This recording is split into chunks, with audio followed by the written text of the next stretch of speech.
Bem, boa noite. Eu estou muito feliz por estar aqui para, primeiro, conhecê-los, rever grandes amigos que certamente não é a primeira vez que estou conhecendo. É muito bom poder sentir parte de mais uma família. Por isso o meu sentimento e a minha emoção é muito forte aqui dentro, que eu cheguei aqui na frente.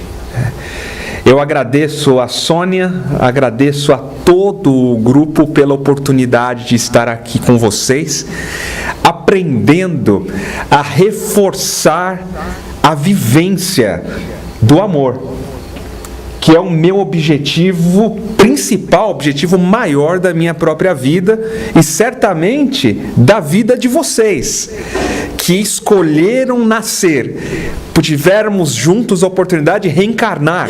E para quê? O foco é o amor.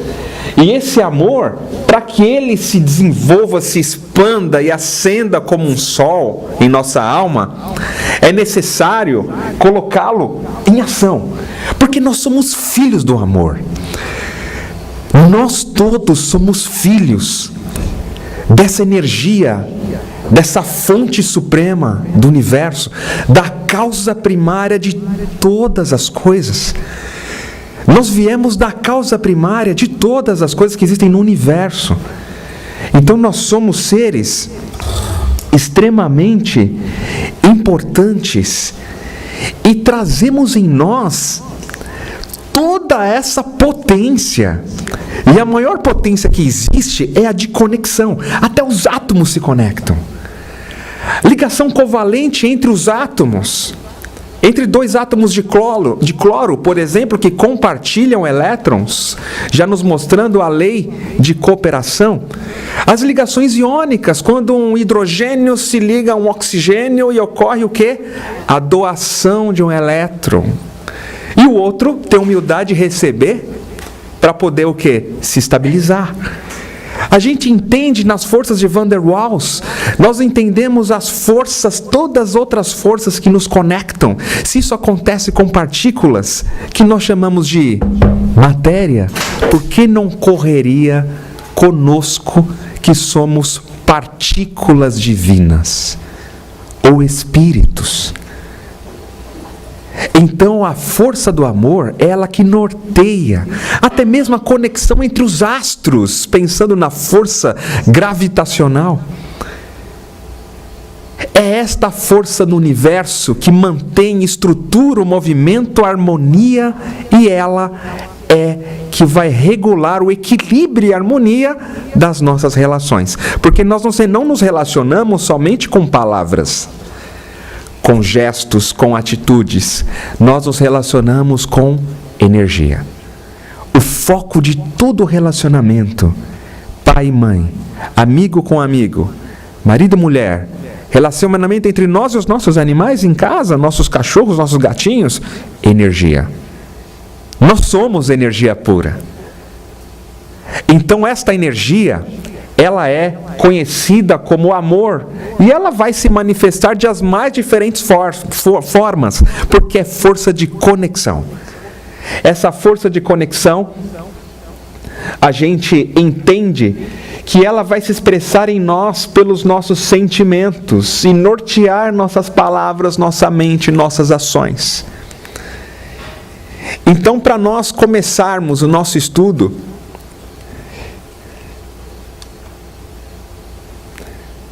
tendo Jesus como modelo, que este é o modelo de amor e perfeição, foi perguntado aos espíritos, a falange espírito da verdade, como Jesus entendia essa palavra, caridade. E a resposta veio: benevolência para com todos, indulgência com as imperfeições alheias e o perdão das ofensas. Muitos confundem caridade com esmola, Confundem a caridade com o simples ajudar o outro. Enfim, caridade é apresentado para nós como uma atitude eminentemente interna, porque o perdão está onde? Dentro. Perdoar as ofensas. Como é que eu vou perdoar uma ofensa se eu estou me sentindo magoado? Então o momento de perdoar, independente da pessoa estar viva ou não, aqui conosco, encarnada ou não, perdoar é um processo de caridade aonde? Conosco mesmos, para transformar a mágoa. Quem é que sofre na situação da mágoa, do ressentimento? Nós ou o outro que nos feriu? Somos nós. Então aqui já mostra que a caridade consigo mesmo. Imperfeição, ou melhor, indulgência com as imperfeições alheias. A indulgência, quando nós nos sentimos irritados com a atitude das pessoas, quando nós não damos conta de julgar e julgamos, quando incomoda a atitude das pessoas que estão próximas conosco, quando a presença de alguém nos é incômodo, o que acontece? Existe a necessidade de vivenciar a indulgência. Aonde? Em nós mesmos. Porque quem é que está incomodado? É o outro ou somos nós? Somos nós. Então, mais um aspecto de que a caridade dentro de nós é nós enxergarmos o outro no seu processo de crescimento, de evolução, mesmo que ele não se enquadre nos nossos padrões ou nas formas de perfeição que a gente quer que aquela pessoa se encaixe. Ela não vai encaixar, muitas vezes. Até porque o nosso padrão de perfeição, ele é imperfeito. Nós estamos em processo de evolução também. Então, nesse caso, o que o outro vai necessitar da nossa indulgência para ele possa crescer com tranquilidade? Porque se a gente apedrejar, pode piorar a situação. Se o outro nos ofende, a gente se magoa e vamos nos vingar? Não, por quê? Porque a vingança vai piorar mais ainda a situação do outro. Então, perdão é uma forma de ajudá-lo e de nos ajudar. Indulgência, ajudar o outro e se ajudar. E a benevolência para com todos, inclusive consigo. Porque tem pessoas que gostam de ajudar todo mundo, mas não se ajuda, não toma os remédios no horário, não cuida da saúde física, não faz um check-up, não escolhe bons hábitos para próprio ser. Então, benevolência com todos, inclusive consigo próprio nessa situação. Jesus foi assim? Foi assim. Jesus vivenciou isso. Então, para nós começarmos, eu só quero dizer uma coisa. Inclusive pergunto, qual é o tempo? Tá, obrigado. Inclusive, eu quero compartilhar uma coisa. Eu estava preparando uma palestra e, por orientação, acabei recebendo a orientação de fazer o quê? Um estudo. Mudar e fazer um estudo, uma reflexão em conjunto. E nós trouxemos, como exemplo desse processo, um trecho da vida de Maria de Madalena, um trecho curtinho, de Maria de Magdala, ou Maria de Madalena. Magdala era a cidade de onde ela veio. Para quê? Para mostrar para nós qual é a força, vamos observar aqui, qual é a força desse amor em ação, da caridade, qual é a força disso em nós, e qual é o potencial que tem a caridade para nos transformarmos para melhor. E sairmos daqui hoje transformados. Esse é o nosso principal objetivo. Mas esse momento passa a ser um processo de autoevangelização, que nós convidamos a todos agora, para poder se encontrar, se perceber nas situações que estaremos passando agora. Maria Madalena, ela ouviu Jesus na sua pregação. E ela, ao vê-lo falando, amargurada que estava, por que ela foi ver? Porque ela estava muito amargurada, ferida. Ela era uma cortesã naquele tempo. ela já não aguentava, ela tinha uma sede de amar, canalizava toda essa sede de amar pelas vias da sexualidade apenas e não conseguia se completar. Então, envolvida também com vários espíritos menos felizes que a obsediavam, ela, amargurada e triste, infeliz, falou para uma das suas servas: o que eu faço agora? E aí essa serva disse que Jesus estaria na cidade. Ela foi vê-la, a sua pregação, e ela sentiu tocada.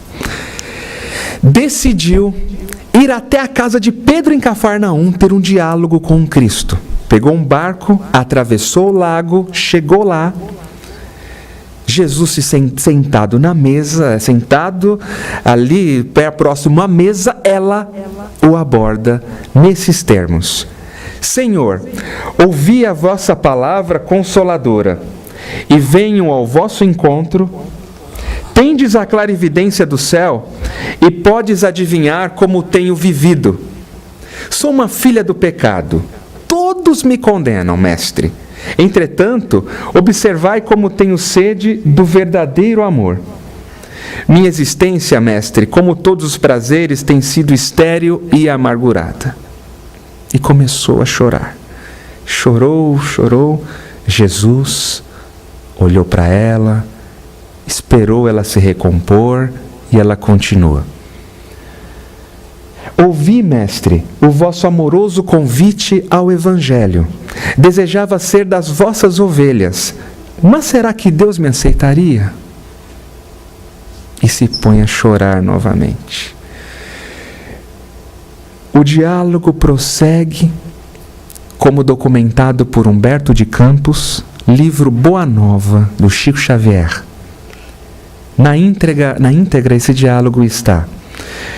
E Jesus, em resumo, afirma para ela assim, responde: Maria, o amor sincero não exige satisfações passageiras que se extinguem no mundo com a primeira ilusão. Este amor trabalha sempre, sem amargura e sem ambição. Com os júbilos do sacrifício, só o amor que renuncia sabe caminhar para a vida suprema.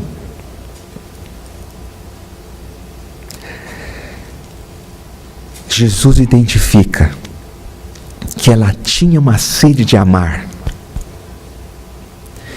Ele identificou a força de mãe que ela trazia. E que é pelo trabalho que ela poderia conseguir, sem amargura, sem ambição, ou seja, com humildade, com os júbilos do sacrifício, poder transcender a vivência desse amor. E diz: Maria, levanta os olhos para o céu e regozija-te no caminho, porque escutaste a boa nova do reino de Deus e Deus te abençoa as alegrias. Acaso poderias pensar que alguém no mundo estivesse condenado ao pecado eterno? Onde então o amor do nosso Pai? Nunca viste a primavera dar flores sobre uma casa em ruínas? As ruínas são as criaturas, porém as flores são as esperanças em Deus. Sobre todas as falências e desventuras próprias do homem, as bênçãos paternais de Deus descem e chamam. Sentes hoje esse novo sol a iluminar-te o destino. Caminhe agora sob a sua luz, porque o amor cobre a multidão dos pecados. Caminha agora, porque o amor cobre a multidão dos nossos erros. Ela é convidada para um auto-perdão. De que forma o auto-perdão? Trabalhando. A única maneira é trabalhar no bem. E assim, Jesus continua o diálogo e diz a ela que ela poderia vivenciar esse júbilo, esse sacrifício, esse trabalho no bem, sendo mãe, como o amor de uma mãe cuidando dos seus filhos. Aí ela diz: mas mestre, eu fui castigada porque eu não posso ser mãe. E se põe a chorar.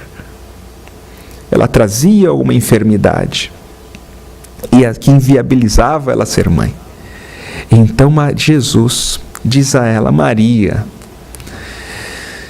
que valor maior tem a Deus? Apenas a mãe que cuida dos seus próprios filhos, ou a mãe que também cuida dos filhos de outras mães? Aí ela entende que poderia ser mãe e adotar como próprios filhos do coração todos aqueles que estivessem precisando do amor dela, dedicando para cuidar, de ajudar, cuidando dos doentes, dos feridos, dos caídos. E ela respira, abre uma nova janela na sua mente e ela pressente uma esperança. Há uma esperança para a minha vida. Esse foi o sentimento de Maria. Naquela hora, ela de pé olhando para o mestre, se recompõe e diz: Senhor, doravante renunciarei a todos os prazeres transitórios do mundo, para adquirir o amor celestial que me ensinastes. Acolherei como minhas filhas as minhas irmãs no sofrimento, procurarei os infortunados para aliviar-lhes as feridas do coração, estarei com aleijados, leprosos, doentes e assim por diante. E ela toma a decisão. Com quem diz: agora chega, eu quero uma vida nova. Ela decidiu, ela tomou essa atitude com ela. Agora basta, eu quero um novo caminho para mim. Essa é a tradução da fala dela.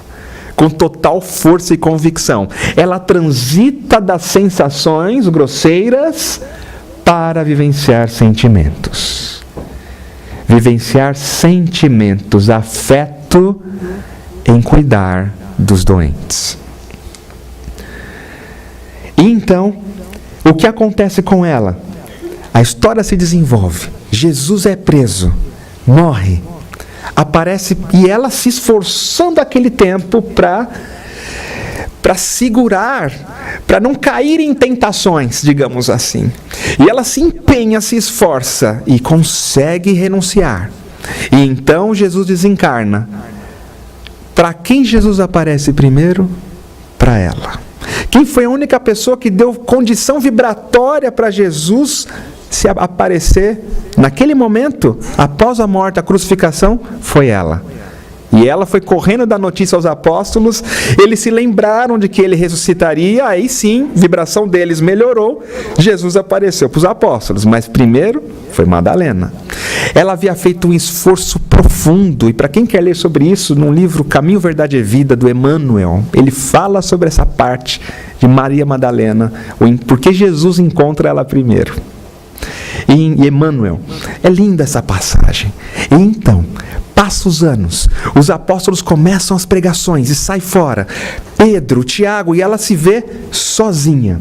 E aí, Maria Madalena, temendo a solidão da saudade, rogou fervorosamente lhe permitissem acompanhá-los à cidade dos profetas. Ambos os apóstolos, os dois últimos que saíram, nas suas pregações, no entanto, se negaram a anuir aos seus desejos. Temiam-lhe o pretérito de pecadora. Não confiavam em seu coração de mulher. Achavam que ela fosse escorregar. Maria compreendeu, mas lembrou-se do mestre e resignou-se. Humilde e sozinha, resistiu a todas as propostas condenáveis que a solicitavam para uma nova queda de sentimentos. Sem recursos para viver, trabalhou para a própria manutenção em Magdala e Dalmanuta, foi forte nas horas mais ásperas, alegre nos sofrimentos mais escabrosos, fiel a Deus nos instantes escuros e pungentes. De vez em quando, ia às sinagogas, desejosa de cultivar a lição de Jesus, mas as aldeias da Galileia estavam novamente subjugadas pela intransigência do judaísmo da época. Ela compreendeu que palmilhava agora o caminho estreito, onde ia só, com a sua confiança em Deus. Ela ficou sozinha nesse momento. Ela não tinha familiares próximos. Ficou sozinha. Por vezes chorava de saudade quando passeava no silêncio da praia, recordando a presença do Messias. Nesse instante, é que um grupo de leprosos se aproximam da cidade para serem curados pelo Mestre. Encontram Madalena, perguntam sobre o Mestre para ela, e ela diz: mas Jesus já morreu, não está mais entre nós. Aquela turba de leprosos se colocaram a chorar. Esses irmãos choravam porque tinham uma última esperança.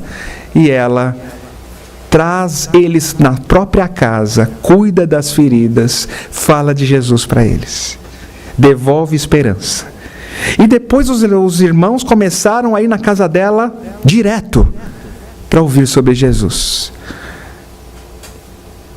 Os romanos não gostaram, porque a cidade iria poder ter uma epidemia e expulsou-os. Ela decidiu ir morar junto com os leprosos no antigo vale que se chamava Vale dos Imundos. E ela saiu de casa e foi morar com eles. E lá dedicou-se anos e anos, falando do Mestre, devolvendo esperança. Dizia: Jesus deseja intensamente que nos amemos uns aos outros e que participemos de suas divinas esperanças na mais extrema lealdade a Deus. É o que ela dizia muitas vezes aos mais desesperados que estavam prestes a morrer. Chegou um momento em que ela estava a se trocar. Ela percebe que não sentia a região do tórax, a sua pele. Ela pega uma pedra, finca, rasga a própria pele e não sente dor, não sente nada. Ela contraíra a lepra. Contraiu. E naquela tarde ela vai na direção daqueles irmãos, naquele evangelho, e diz, lá pelas tantas: e nós, leprosos, temos de ter fé. Foi quando todos souberam que agora ela tinha contraído a doença. Mas nem por isso. Poxa, mas como ela se dedicando ao bem tanto tempo ainda contraiu a doença? E ela diz que ela trazia as feridas na alma. E aquelas feridas do corpo iriam cicatrizar as feridas da alma. E permaneceu de pé, seguindo, trabalhando até os últimos minutos, quando ela desencarna, levada pelos amigos aos braços de Maria de Nazaré. Após o desencarne, ela é recebida por Jesus, que diz para ela: Maria, já passaste a porta estreita, amaste muito, vem, eu te espero aqui.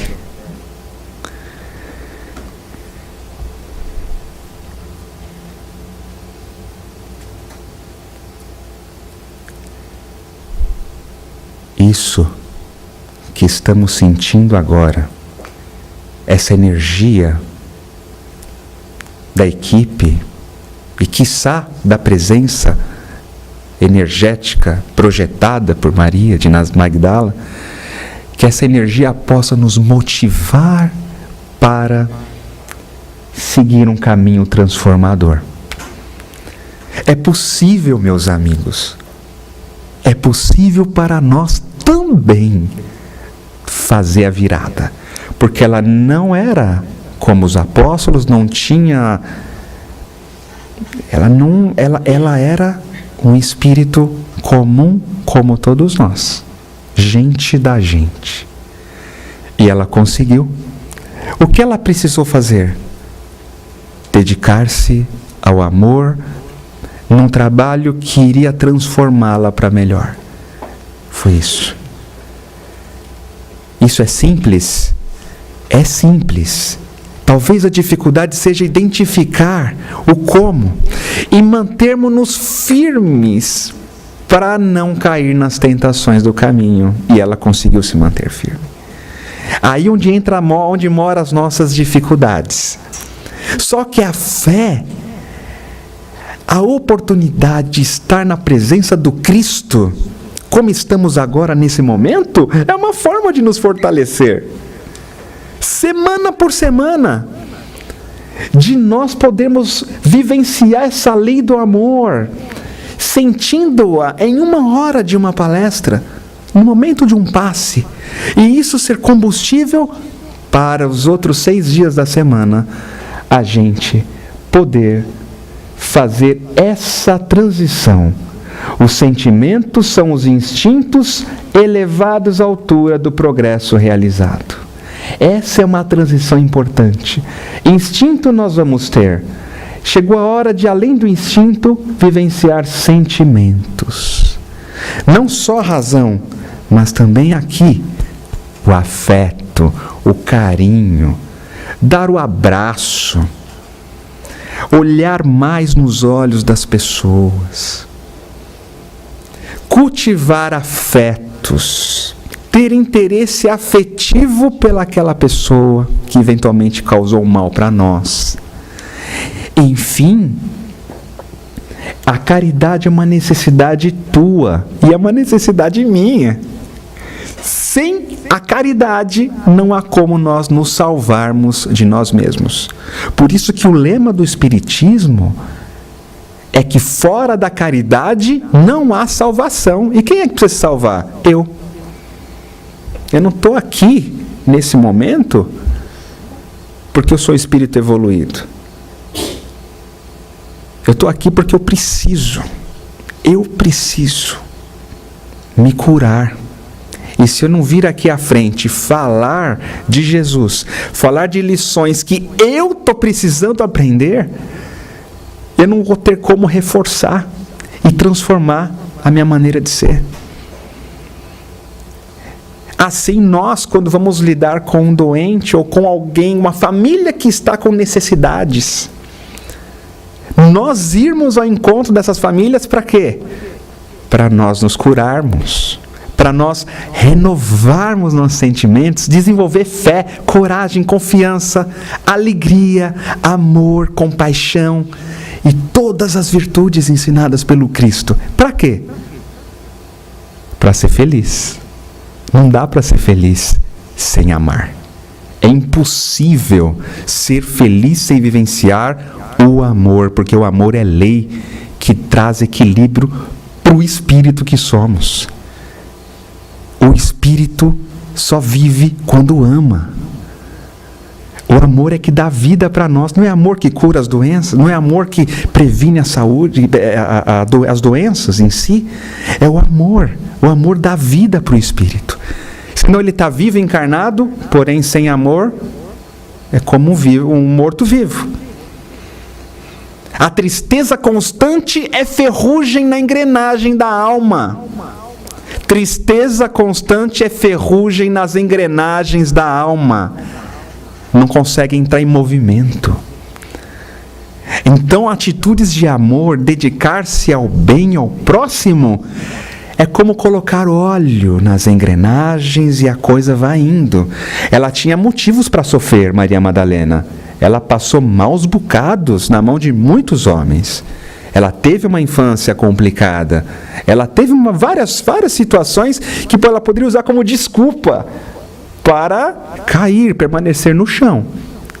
Mas ao encontrar Jesus, como nós encontramos também Jesus, de uma outra maneira, mas sim, ela decidiu se levantar e caminhar com as próprias pernas. Não ficou culpando ninguém.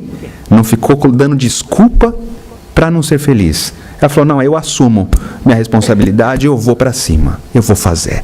Não ficou culpando ninguém. Nem a educação dos pais, nem o país onde ela morava, nem a situação exterior. Essa é a beleza de Maria Madalena e que me toca profundamente. Então a caridade é a única forma de nos salvar, porque para vivenciar essa caridade é o mesmo que fazer essa frase, aplicar a frase que Jesus deixou para nós. Amai-vos uns aos outros como eu vos amei. Como Ele nos amou. Como foi que Ele nos amou? Esse amai-vos é porque esse amai-vos uns aos outros, nós estamos inseridos em um planejamento reencarnatório. Um planejamento que nesse plano estão elencadas as metas de virtudes a serem conquistadas. Em contato com a família, em contato com a profissão, na vivência com o ambiente do país e da cidade que você mora, com o seu corpo físico, se tem enfermidades ou se não tem. Então, tudo isso é planejado, não é destino, é um plano. E quando desce, começamos a vivenciar, vamos atingindo algumas metas, outras vão ficando mais difíceis, às vezes precisa dar uma recalculada na rota, eles recalculam, porque depende das nossas escolhas, livre-arbítrio. Então, mas isso é organizado. Então, esse planejamento está pautado na necessidade de desenvolver, expandir a capacidade de amar. Todos têm amor dentro de si. A proposta da vida é expandir essa capacidade de amar que a gente já tem. Reencontro de almas, caridade no relacionamento e renovar sentimentos. A gente se reencontra com pessoas de outras vidas. E aí, eu amo? Eu preciso amar mais, preciso renovar essa inimizade que tivemos em Roma e agora nos Estados Unidos estamos juntos de novo. O que eu faço? É o novo momento, pensa no agora, no que tem para mudar agora. Perdoa, indulgência, benevolência e vamos em frente, até chegar um momento que renovou a energia que está no perispírito, que essa energia das outras vidas estão no perispírito, na memória, e ela vem com tudo. E você bate o olho na pessoa, acaba de conhecer. Ai, nossa, não fui com a cara dele. Não fui com a cara daquela pessoa. E por quê? Uma das explicações são as questões de vidas passadas. Mas a gente vai ficar focado no problema ou na solução? Na solução. Senão a gente começa a repetir as mesmas atitudes da vida anterior, gerando inimizade agora. Então, a ideia é que esse amai-vos uns aos outros como eu vos amei, seja por nós vivenciado. Agora, como ele nos amou? Qual é a palavra-chave que nos fará amar como ele amou?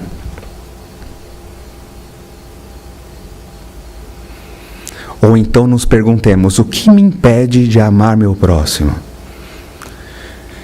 Que emoções, que comportamento me impede de amar o meu próximo?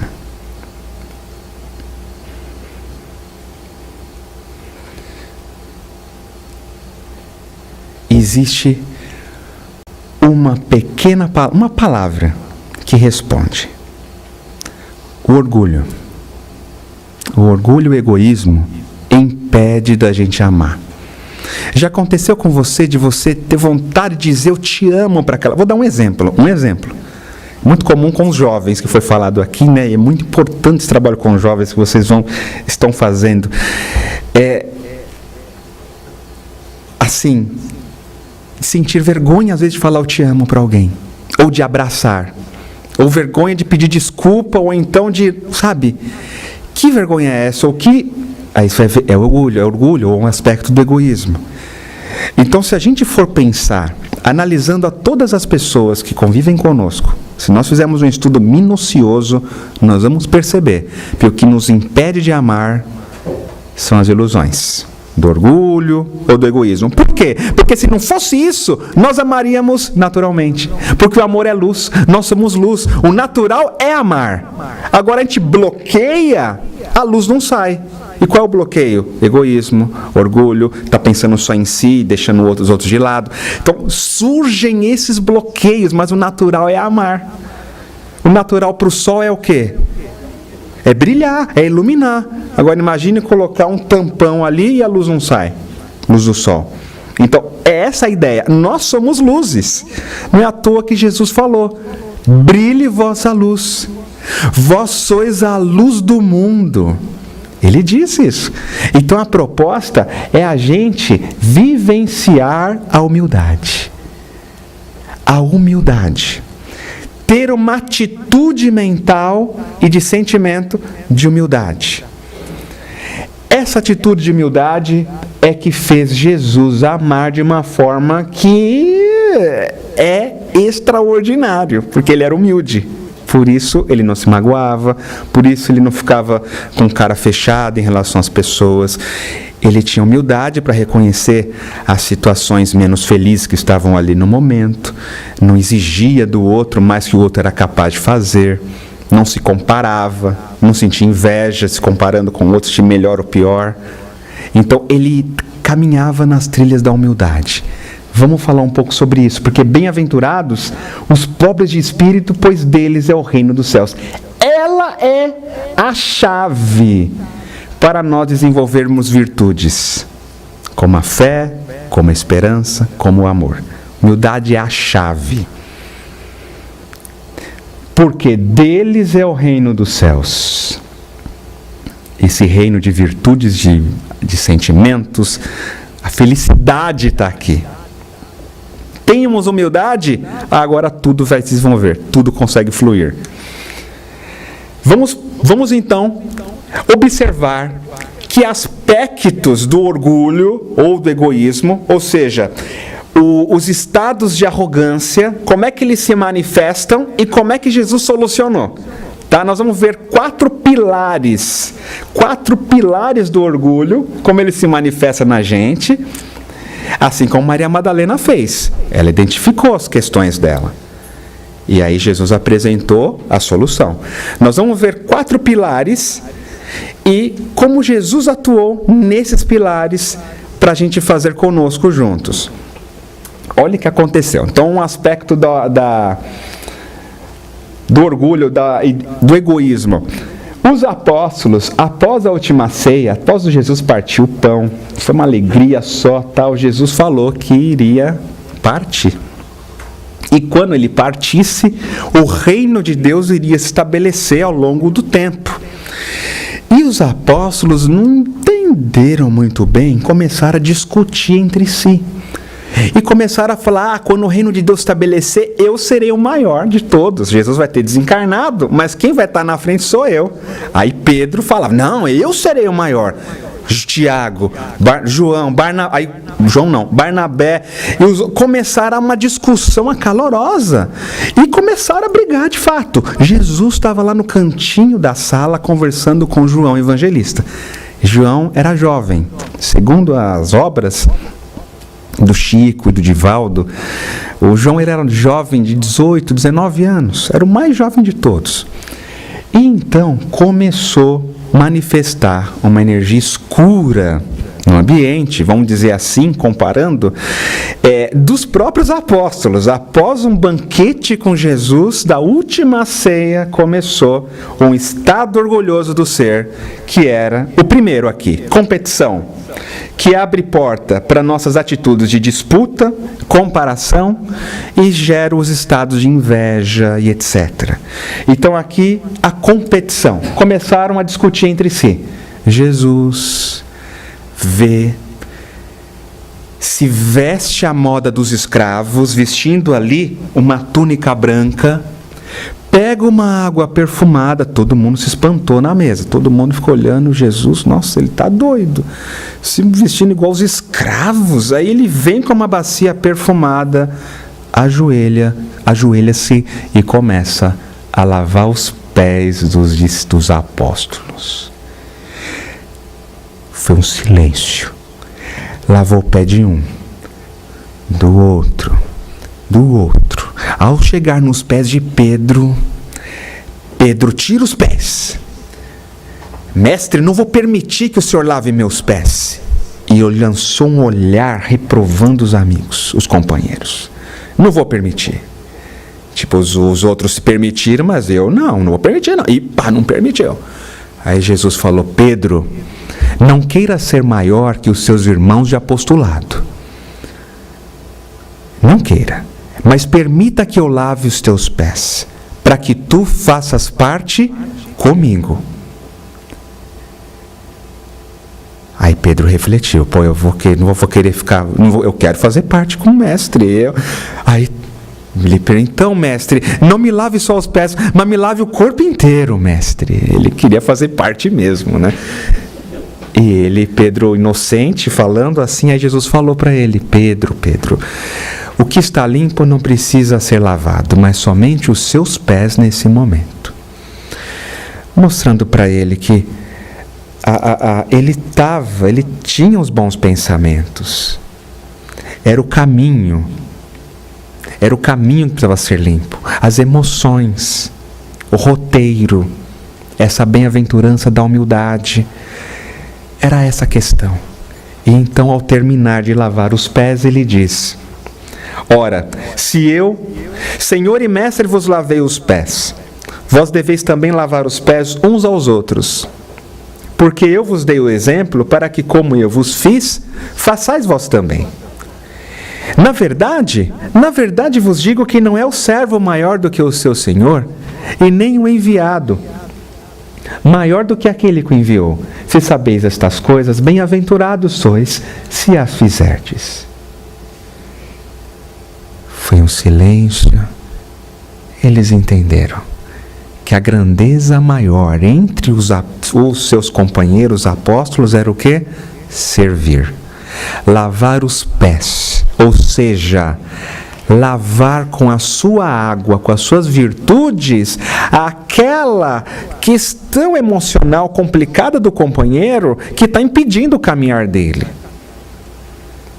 E lavar como? Fazendo que o outro mude? Não, é a gente simplesmente amar, acolher, relevar, perdoar quantas vezes for necessário aquele companheiro que está a passo com a gente. Ser indulgente diante daquele companheiro, porque ele precisa dessa nossa água, precisa do nosso amor. É alguém que, como nós, está no mesmo caminho. E se Jesus nos enviou, nós não somos maior que ele. E se Jesus se colocou também como enviado, porque Deus o enviou, ele também não era maior, então ali Jesus foi o menor de todos, ajudando. Lavando os pés. Há muitas formas de lavar os pés. Como posso lavar os pés dentro do meu lar? Como tenho lavado os pés do meu companheiro, da minha esposa? Ou seja, oferecer o que temos de melhor no coração, no sentimento. É óbvio que não vamos ser coniventes com tudo, mas na prática, ele mostra que ser grande é servir. Servir. Servir. Ah, mas a pessoa não muda. Continue servindo. Ah, mas ela continua errando de novo. Vamos servir. Servir, servir com sabedoria e com amor. Com inteligência e com amor. Essa é a essência. Muitas vezes o que me acontece comigo é que sirvo com inteligência, com sabedoria, e na hora que tem que amar, às vezes, a racionalidade fala forte. Então nem sempre a racionalidade tem que vir à tona. Tem momentos que é preciso completar com o afeto. A pessoa está precisando de um abraço seu e meu, não está precisando da nossa crítica. É aí que está o ponto. Ela está fragilizada e a gente vai lá e bate, dá um tapa. Energeticamente falando, dá o tapa, né? Então, pessoal, nós precisamos nos acolher mais. Essa é a proposta. Isso é lindo, porque nós somos capazes. A humildade gera, ela alavanca a possibilidade de caridade moral. Essa é a humildade. Saber qual é o meu papel. Meu papel é criticar ou meu papel é servir? Porque até quando vamos orientar, podemos orientar com amor. Agora, esse sentimento nosso, só a gente sabe se a gente está sendo amorosos ou não estamos. Na hora de educar um filho e um jovem, como fazer? Mesma coisa. Qual é o nosso papel? É servir. A gente entende que Jesus vivenciava essa humildade, como por exemplo nesta frase: eu sou o caminho, a verdade e a vida. Ninguém vem ao Pai senão por mim. Olha que frase de altíssima humildade. A gente costuma até pensar, poxa, ninguém vem ao Pai senão por mim. Pô, ele está se achando, né? Ele está se achando ali top. Não, mas peraí, é Jesus. Ele não está falando da boca para fora. Ele sabia que ninguém vem ao Pai senão por mim, porque eu sou o caminho. Ele tinha lucidez da responsabilidade dele no planeta. Então ele podia falar. Assim como nós podemos falar se tivermos consciência do nosso papel na profissão. Ah, sou médico espírita? Tá, eu sei qual é o meu papel. Ah, não, sou médico materialista. Tá, então qual o seu papel? Tem um papel. Aí depois que se evangeliza, a gente começa a entender mais o nosso papel, a gente evolui nossa capacidade de responsabilidade, nosso senso de responsabilidade. E Jesus tinha esse senso evoluído, ele era lúcido, ele sabia que ele era o caminho. Ele trazia a verdade, ele era a vida. Agora e nós? Qual é o nosso papel no lar? Qual é o nosso papel na empresa? Tenho consciência do por que eu estou ali? Qual é o bem que me cabe fazer ali? Qual é o bem que me cabe fazer diante dos meus filhos? Que já casaram ou que estão pequenininhos? Qual é o meu papel? O que Deus quer de mim na situação profissional que me encontro ou no espiritismo? Essas reflexões, pessoal, abrem para nós um canal de lucidez, para entender para que a gente veio ao mundo, se nós vamos ser só mais um. E nós não somos só mais um, nós somos diferentes, somos únicos. Todos somos importantes. Caso contrário, Deus não teria criado a gente. Então você tem uma linda história de amor para construir, como eu tenho, como Maria Magdala teve. E ela fez a diferença na vida daquelas pessoas. Mas ela soube, descobriu ao longo do tempo, e olha, passou por maus bocados até entender que o caminho dela era aquele: curar as feridas dela, cuidando das feridas dos leprosos. Aqui tem várias profissões. Aqui tem pessoas que tiveram histórias de cuidar dos filhos, outros vão ter seus filhos, outros aqui. Então, enfim, a profissão, ali, os seus pacientes, a pesquisa científica, e ali um sacerdócio dentro da ciência. Então a gente começa a identificar aqui uma porção nesta sala de caminhos. Cabe a cada um refletir sobre qual é o seu meio de expressão da lei do amor. Outro estado orgulhoso do ser é a rigidez, autoritarismo, teimosia, intolerância. É um pilar extremamente arraigado, talvez, no psiquismo da humanidade, que é esse de apedrejar. É o momento em que nós usamos a intolerância na prática a partir de um estado mental de rigidez.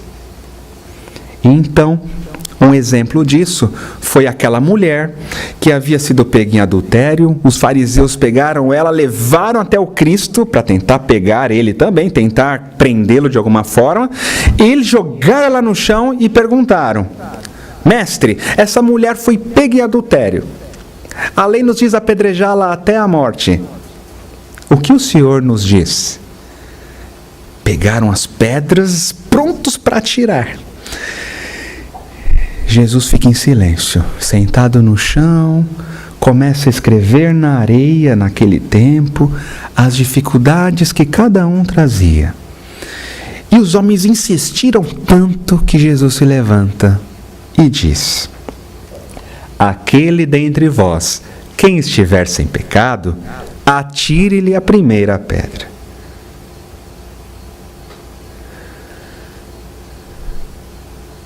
Os homens pararam para pensar, para refletir. Foi uma resposta de altíssima, olha só, inteligência. Olha como Jesus mesclava amor e sabedoria. Amor, ele foi muito inteligente. Tentaram colocar Jesus num papel que não era dele. Ele não era juiz. E ele sabia que o papel dele não era ser juiz. Quase, e ele ia cair na armadilha. Cai muitas vezes. Talvez alguns aqui caiam nas armadilhas, porque as pessoas nos colocam num papel e que a gente não é nosso. E a gente vai lá e fala. Quando vê, puxa, já era. Ou seja, e Jesus foi humilde. Ele se colocou no verdadeiro papel dele como educador. Afirmou: os homens largaram as pedras nas mãos, primeiro os mais velhos saíram, porque refletiram que tinham questões pessoais, tinham desvios, depois os mais jovens saíram. ficou só Jesus e a mulher. E alguns apóstolos, conforme no livro Boa Nova, Chico Xavier, Humberto de Campos nos mostra, que alguns dos dois apóstolos permaneceram com ele e viram esta pergunta de Jesus à mulher: mulher, onde estão os vossos juízes? Ela levantou o olhar, viu que estava vazio, porque ela estava no chão chorando, esperando ser morta. E então ele diz: pois eu também não te condeno, mas vá e não peques mais.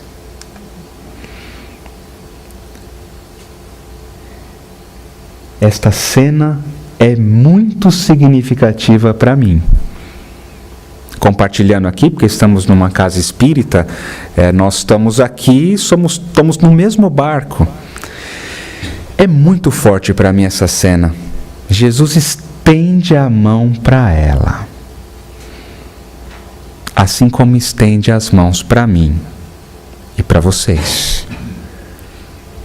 Mesmo que a gente ainda cometer o mesmo equívoco, Ele está com as mãos estendidas para nós levantarmos. É indulgência absoluta. E nos afirma: vá e não peques mais.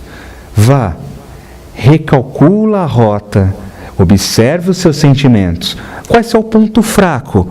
E aí no futuro você renova e vai ter renovado e não vai pecar mais. E esta mulher partiu em disparada na evolução para conseguir se transformar e conseguiu renovar aquelas questões afetivas que a complicavam. E o homem com quem que desviou ela, ele passou muitos anos, contraiu a lepra, foi cuidado por Pedro na casa do caminho. E Pedro conta para ele essa história e ele diz: fui eu. E naquele momento esse homem, porque falam da mulher adúltera, mas não tinha um homem. Então, no livro do Divaldo Franco, conhecido como, é um dos dois, Trigo de Deus ou Primícias do Reino, Amélia Rodrigues, conta como é que essa história se desenrolou depois desse episódio. E este homem também foi evangelizado, se renovou, teve um auto-perdão e seguiu um próprio caminho depois. Infelizmente, contraiu a lepra no final da vida. A mulher conseguiu se redimir. Então a gente percebe que a humildade do Mestre faz com que nós possamos sair desse pilar que nós vimos no anterior. Não sei se todos lembram, mas é a intolerância e rigidez. Nossa vontade de apedrejar ou julgar. Jesus não foi conivente com o mal, foi? Não, mas ele não condenou. Porque julgar, condenar, isso é da justiça divina no altar da consciência de cada um. Jesus teve um altíssimo respeito a Deus nesse instante. Ele não quis fazer o papel de Deus ali para julgar, mas ele educou. Ele renovou a mente dos homens, mas também dela. Isso é lindo no Cristo, porque ele mostra uma nova referência para a humanidade. A lei do amor. A justiça estabelecida pela lei do amor, pessoal. Olha que fantástico. É que eu vou me esforçar aqui, porque é difícil falar algo que a espiritualidade nos intui e que a gente ainda não vivencia tanto. Mas eu vou conseguir. Olha como isso é fantástico. A referência era a lei de Talião. Olho por olho, dente por dente. Então errou, condena. Errou, mata.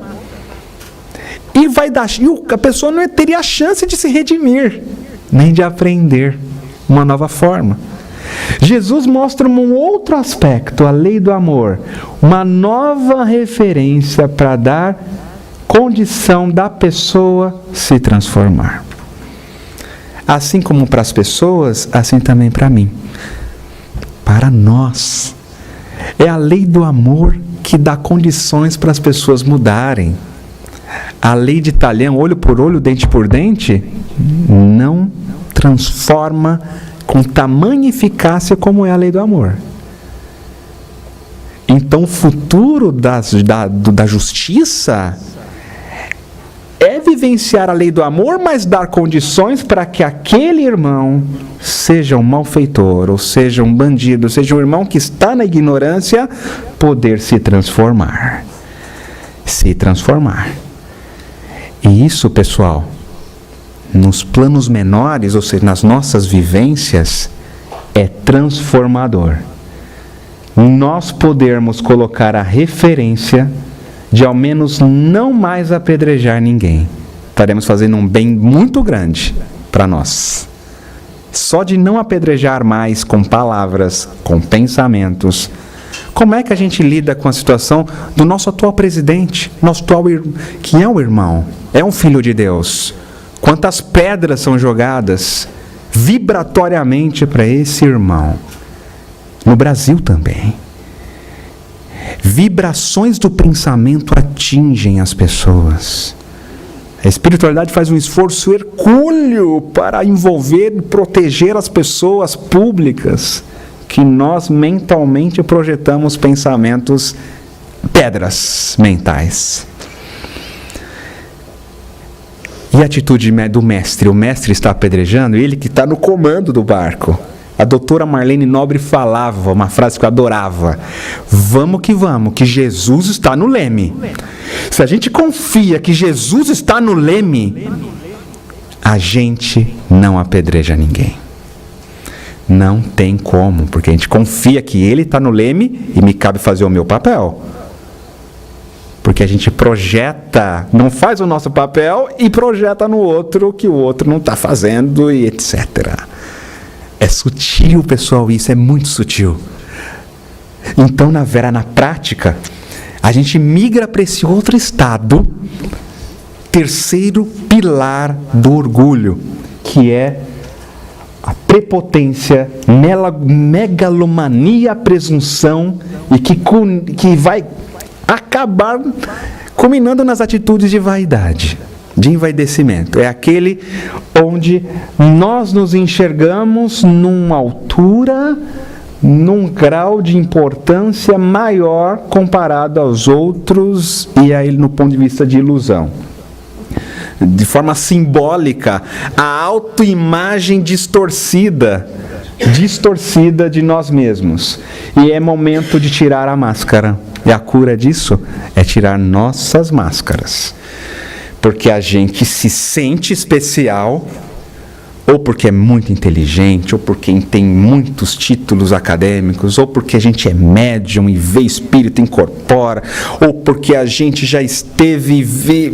Enfim, seja qual for a desculpa que a gente dá, para quem? Para a gente mesmo, para colocar uma máscara e se sentir maior. Então, na prática, olha só. Jesus, para nos curar desse estado aqui, nos apresenta um episódio. Uma mulher sofria de hemorragia há 12 anos. 12 anos, gastou todas as suas riquezas com médicos naquela época e nenhuma cura. Até que ela acaba sabendo que Jesus passaria naquela cidade. Ela reconhece a dificuldade dela, reconhece a dor que ela tinha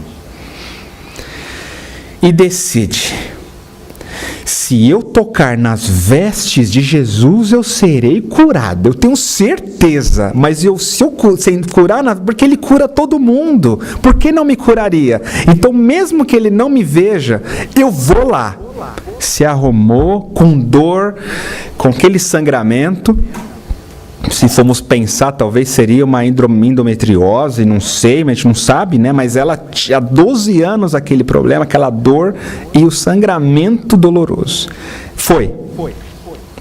Passou no meio da multidão se arrastando e Jesus andava com muitas pessoas junto.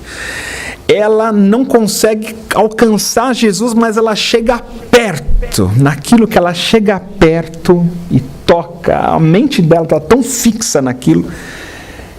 Jesus afirma: alguém me tocou. Alguém me tocou.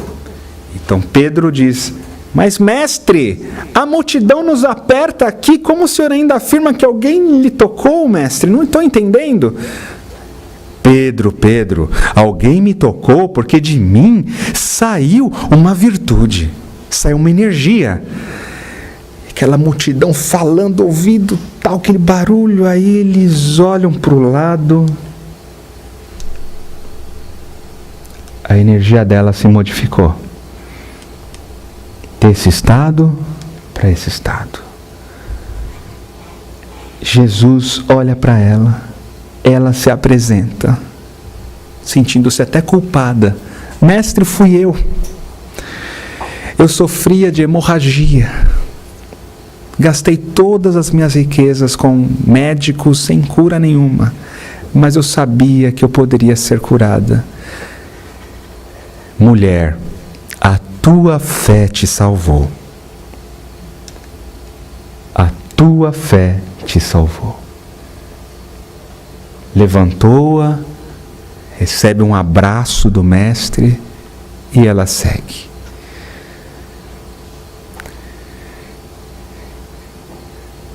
O mestre, acredito eu, que tenha ficado surpreso. Quantos queriam ser curados naquele momento e não conseguiram? Mas aquela mulher conseguiu tocar em Jesus. E ele de costas, sem saber. Aqui está um exemplo do poder da humildade. Ela reconheceu a pequenez que ela tinha. Lembrando do pilar que estamos falando, que é o da megalomania, né? O pilar, eu vou recordar aqui, o pilar da vaidade, da presunção, da prepotência. Ela tirou a máscara, e o tirar a máscara foi atitude de humildade. Ela reconheceu qual era a dor que ela trazia. A gente costuma pôr máscara, encobrir um pouco aquilo que é um comportamento difícil para nós, um sentimento difícil. Ela não, ela abriu, viu, reconheceu. Aí veio a possibilidade da fé. Ela não queria mais permanecer naquele estado. Ela falou: eu quero curar-me. E a fé verdadeira é essa. Está no Evangelho segundo o Espiritismo, capítulo A Fé Divina e a Fé Humana.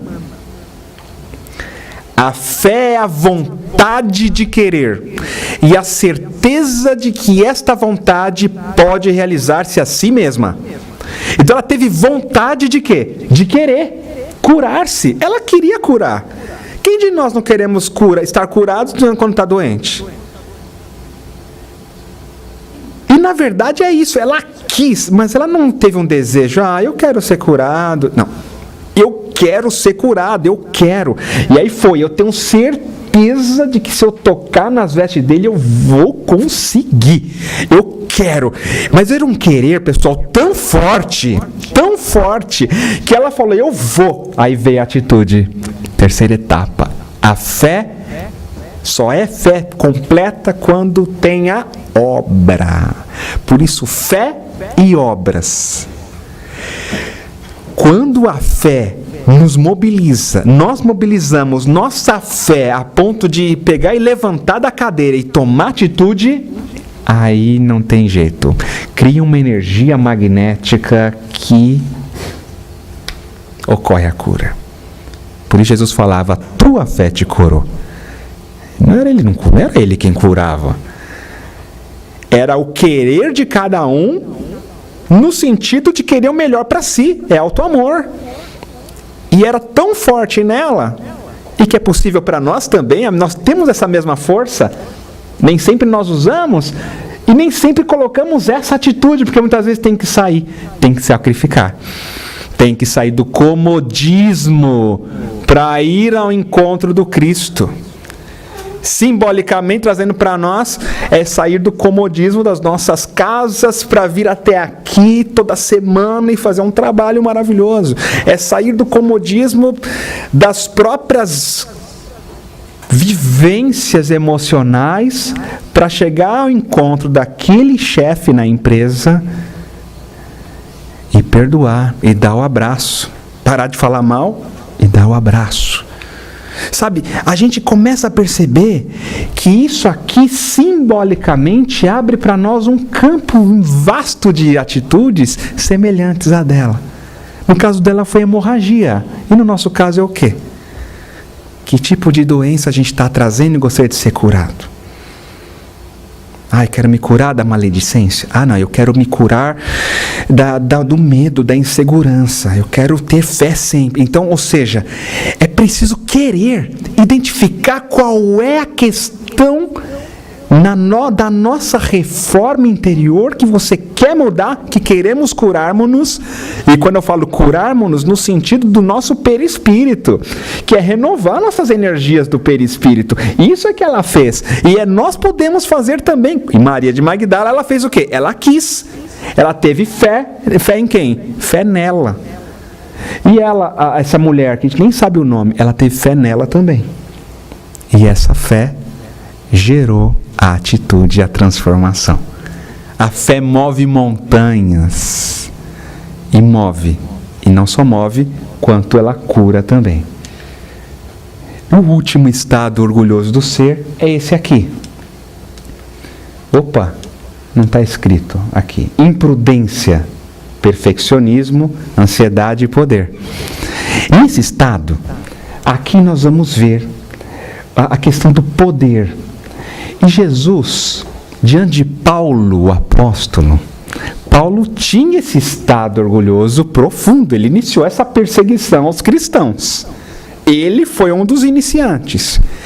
E naquela cegueira que ele estava perseguindo, matando e tudo mais, na estrada caminho de Damasco, ele recebe um encontro.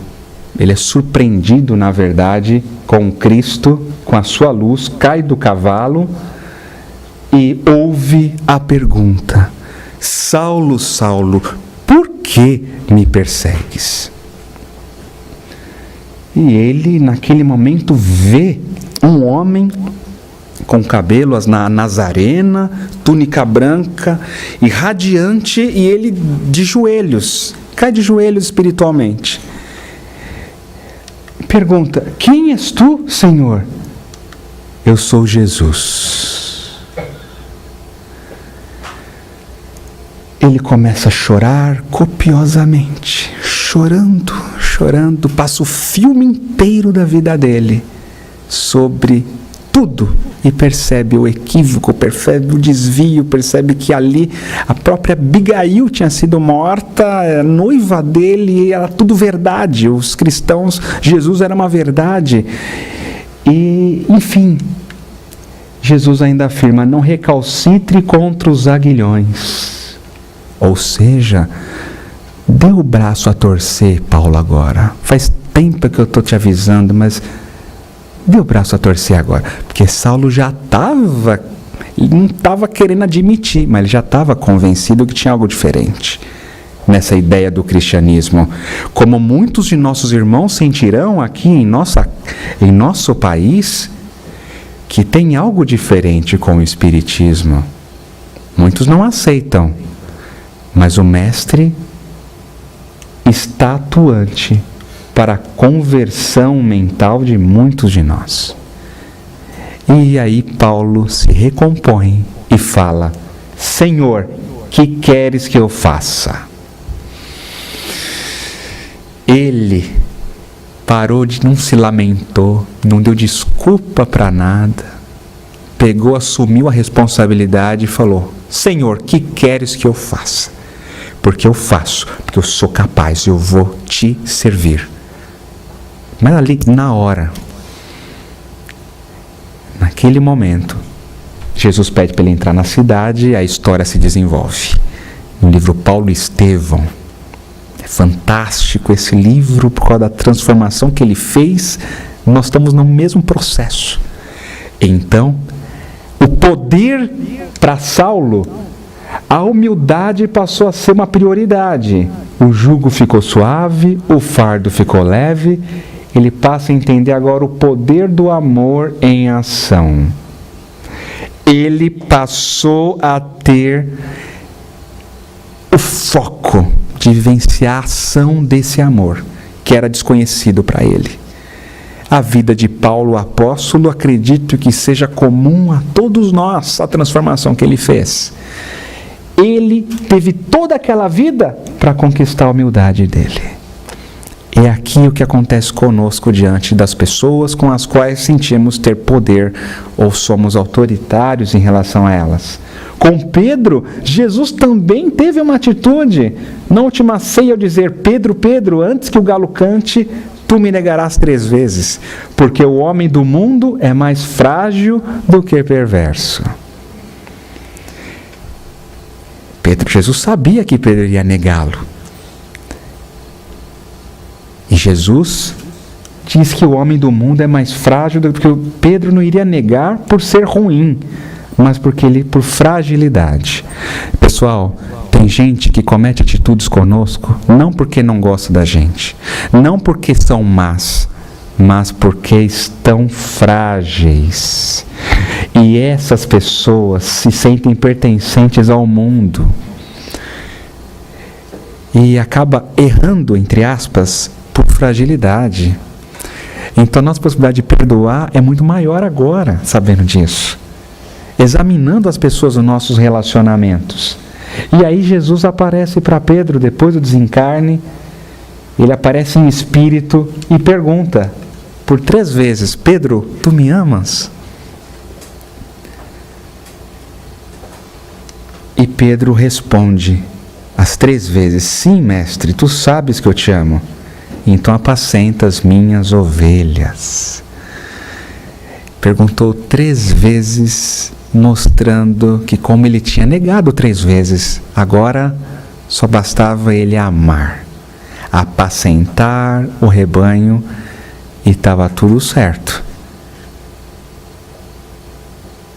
Então, a gente entende que esses estados de orgulho, Jesus aplicou uma outra perspectiva para cada uma dessas pessoas amarem, colocar o amor em ação, que é o nosso tema, caridade. Jesus deu exemplo para eles e agora dá para nós o exemplo através do Espiritismo. E esta passagem que Jesus fala: vinde benditos de meu Pai, possui o reino que vos está preparado desde o princípio do mundo. Porque tive fome e me deste de comer, tive sede e me deste de beber, precisava de alojamento e recolhestes-me, estava nu e cobristes-me, estava enfermo e visitastes-me, estava no cárcere e vieste me ver. E na verdade vos digo que quantas vezes vós fizestes isto a um destes meus irmãos mais pequeninos, a mim é que o fizestes. Este é o foco. É sempre a Deus que estamos fazendo aquele bem que nos compete fazer. Isto é colocar o amor em ação. Esse logo é o logo da nossa casa. Em São Paulo, Paz e Amor em Ação. A gente entendeu da necessidade, esse foi recebido mediunicamente, as 2 asas para o nosso coração não ter fronteiras. Nosso coração não pode ter fronteira, tem que ir para todos. O nosso coração, nosso amor tem que espalhar para todos os lados, para todas as pessoas. Isso é imprescindível para a nossa saúde interior. Isso é que acontecerá conosco nessa vivência de amor em ação. Se hoje estamos assim, ou se algum dia estamos mais levantados, tem dia que estamos mais caídos, outro dia estamos mais... A proposta é nós cada vez mais ficarmos para cima. Expansão da nossa consciência, expansão da capacidade de ser feliz. É isso. Esse é o nosso presente e nosso futuro ao mesmo tempo. O Espiritismo tem 3 fases de implantação. O primeiro período, segundo o Livro dos Espíritos, a conclusão do Livro dos Espíritos. Conclusão. Período da curiosidade provocada pela estranheza dos fenômenos. O segundo período é o do raciocínio e da filosofia. E E o terceiro período da implantação é o período da aplicação das consequências. Essas três fases de implantação da doutrina espírita, tanto na humanidade quanto na individualidade de cada um, porque esse é o foco, implantar a doutrina dentro de nós, passa por essas três fases. Pode ser que tenha alguns de nós que estamos na fase de querer os fenômenos. Eu quero uma cirurgia espiritual, eu quero ver um fenômeno, estou na ciência. Tem pessoas que estão nesta fase. Outros de nós podemos estar já na fase de estudo, filosofia, raciocínio, reflexão. E podemos já estar também na fase da prática, do amor e das consequências. Porque viver assim a doutrina é amar. A doutrina espírita.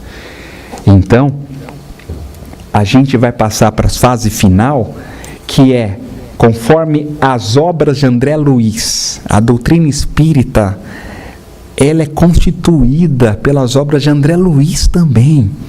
E ela nos mostra que nosso cérebro irradia ondas, que são as ondas mentais. Essas ondas mentais, elas fazem parte do trabalho da vontade. A vontade funcionando como um ciclotron, um acelerador de partículas. A exemplo do acelerador de partículas, que acelera as partículas, por exemplo, lá o LHC em Genebra, acelera as partículas para ter a colisão nuclear e ali formar outros átomos. Isso, de forma análoga, a vontade faz o mesmo. Vamos ver algumas animações para mostrar de forma prática o que André Luiz diz e que corresponde ao que estamos falando agora sobre o amor.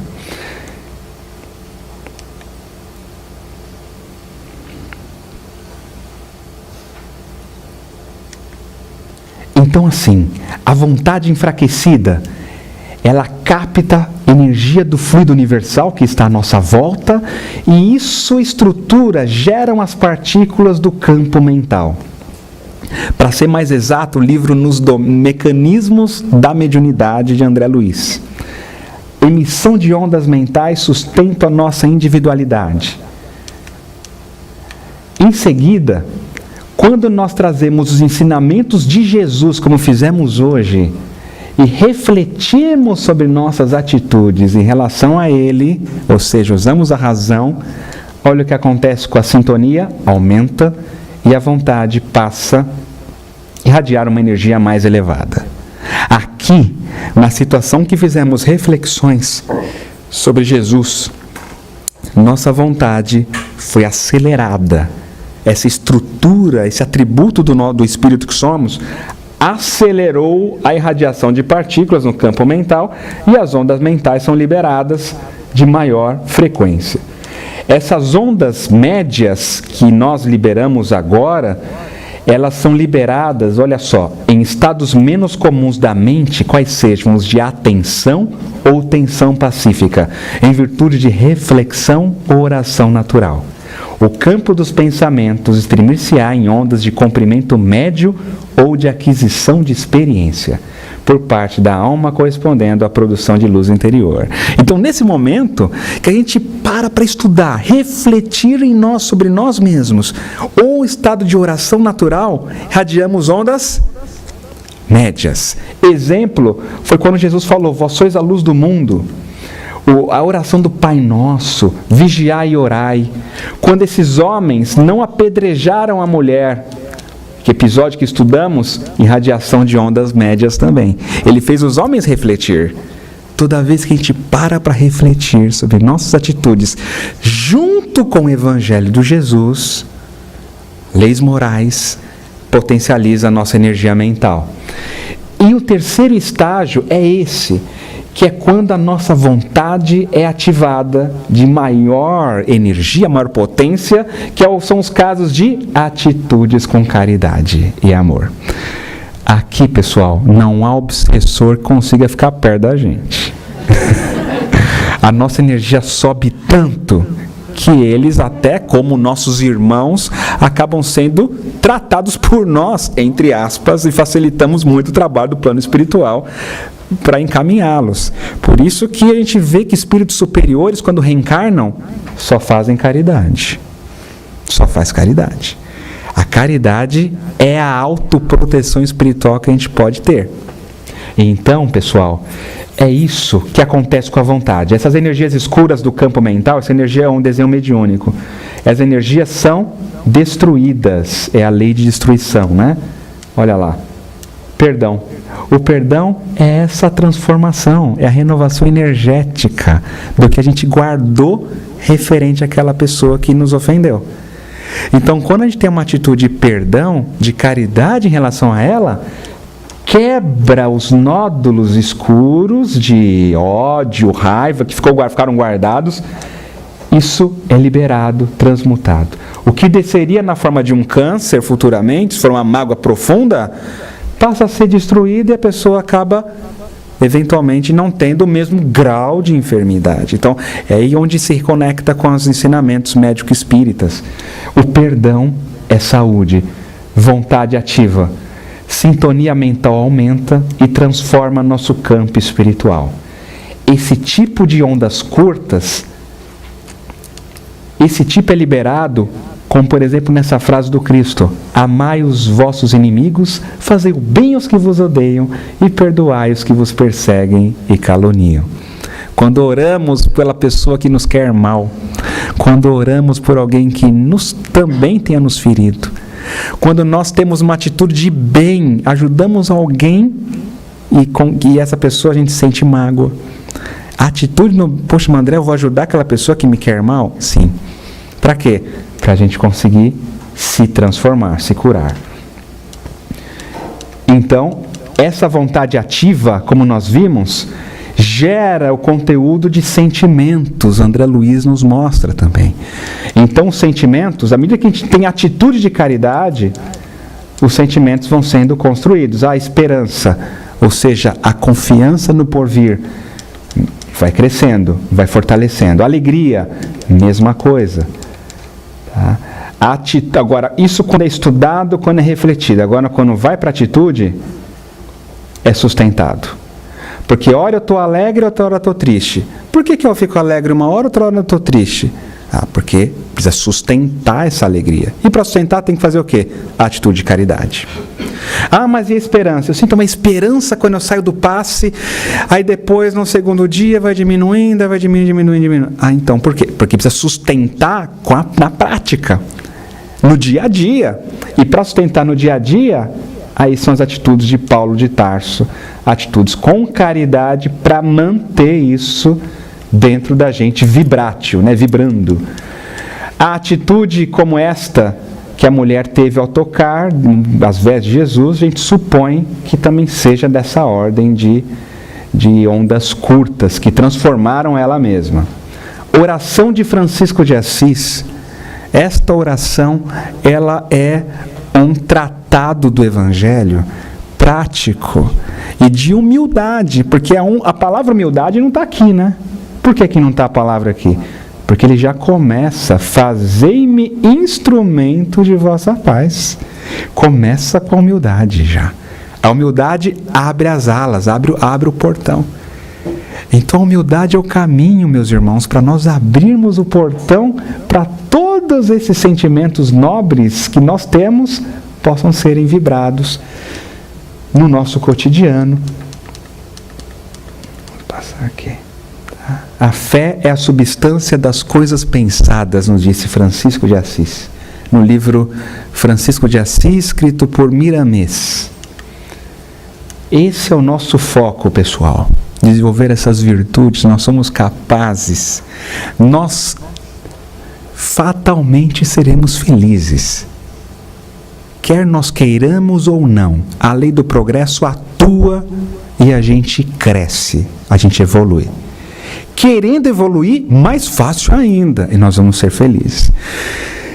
O Cristo conta conosco, principalmente com o espírita, aqui reencarnado nessa pátria maravilhosa, para que as lições dele possam ser sentidas e ele possa acolher e consolar os outros irmãos. Através de quem Jesus vai atuar? Através desses espíritas, desses cristãos que estão aqui.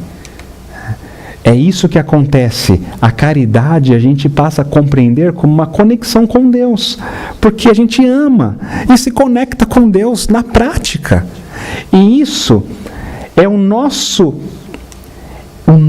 coração se aproximar do coração alheio, tá? Para que o Cristo tenha sintonia para poder atuar. Porque a proposta é que o Cristo é quem atua, é o Mestre. Nós, como companhia, como espíritas aqui nesta casa, iremos vibrar esse amor, sentir, abraçar, acolher, viver uma alegria entre nós. Isso cria sintonia para Jesus poder fazer o restante. Os apóstolos tinham 5 pães e outros 7, 3 pães e 7 peixes, algo do tipo. E aí Jesus fez o quê? Multiplicou e alimentou mais de 5.000 pessoas. Olha, mais de 5.000 pessoas. Ele multiplicou. Mas ele perguntou, que tendes? E Pedro falou, temos tantos pães, tantos peixes. Ele multiplicou. Hoje, mesma coisa nós aqui nesta casa. O que nós temos? Uma tem alegria, outra tem capacidade de organização, outro tem simplicidade, outro tem amor, outro... E juntou um pouco de cada um, o Mestre multiplica e consegue atender e alimentar a alma de muitas pessoas que vêm aqui. Muitos desencarnados vêm aqui, o número de desencarnados que vêm aqui é altíssimo. Como é que eles são alimentados? A partir das energias de cada um. E quem multiplica isso? Jesus. Quando o nosso coração se aproxima das pessoas.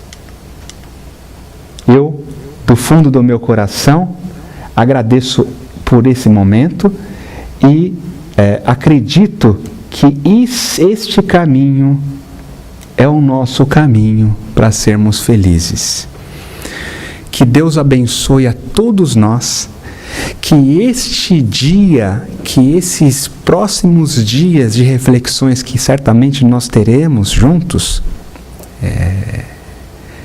sobre esse tema, amor em ação, possa renovar nossa alma de uma forma profunda e que o Cristo consiga encontrar em nós, consiga encontrar em cada um aqui sintonia, morada, para Ele poder ajudar as pessoas no nosso cotidiano. Ele não nos cobra nada. Jesus não nos cobra nada. Ele apenas nos pede que nós nos amemos uns aos outros como Ele nos ama. Diante da dor, vamos amar. Diante das pessoas prepotentes que encontramos diariamente, vamos amar, vamos olhar, orar, silenciar e permitir que tudo flua. Vamos ter esperança e alegria, vontade de ser feliz, vontade de produzir o bem. Vamos ser muito unidos, porque unidos a força, a egrégora é indestrutível. Os primeiros cristãos diziam, uma vara sozinha pode até se quebrar, mas um feixe de varas é inquebrantável. Muita paz aos meus irmãos e o agradecimento meu pessoal é também o agradecimento de nossa casa em São Paulo, os trabalhadores da Paz e Amor em Ação, aqui fazendo sanduíches para levar lá na Praça da Sé, para quem conhece São Paulo, é o centro de São Paulo, o pátio do colégio, aos sábados, para encontrar moradores em situação de rua, e aqui é a minha missão. É aqui que eu forjo e que construo a minha humildade. Eu preciso estar em contato deles. A gente está inserido nos trabalhos que precisamos estar, porque são vidas passadas em jogo. E agora vamos consertar as coisas feitas no outro tempo e principalmente renovar o sentimento. Então é um trabalho que a gente abraça e cada um escolhe uma virtude que vai aplicar naquele sábado à noite. Olha, entregar o lanche e entregar um pão espiritual de si mesmo, abraçando, acolhendo, desenvolvendo com as crianças lá, evangelização na calçada. As nossas palestras também acontecem aos domingos, e também eventos médico-espíritas. Aqui foi um seminário, o pessoal do departamento acadêmico da Associação Médico Espírita, né, do Brasil, participa conosco, a AME em si participa desses nossos encontros. As palestras dos domingos, os evangelhos, são online e pode ser assistido pelo Facebook, em português, e todos estão convidados a participar conosco lá, às 9h15 da manhã, horário de São Paulo, horário de Brasília. 9h15 da manhã, nesse endereço. Programa de educação para alfabetização, aulas particulares, vamos dar início para as crianças de maior necessidade, que não têm condições, e adultos analfabetos. E o agradecimento final de Eurípides Barçanufo, que é o mentor da nossa casa, e sem ele talvez não estaria aqui hoje, né? Porque é ele que dá força para todos nós conseguirmos estar aqui e realizar esse trabalho. E a gratidão, o Cristo que está à frente da nossa casa, Kardec desempenhando tudo, ou através dos nossos estudos, e em nome da minha família aqui, a Clarissa, a Carla e o nosso bebezinho que está no ventre, nós saudamos a vocês e nossa casa está com as portas abertas para todos vocês. Muita paz, muita alegria para todos.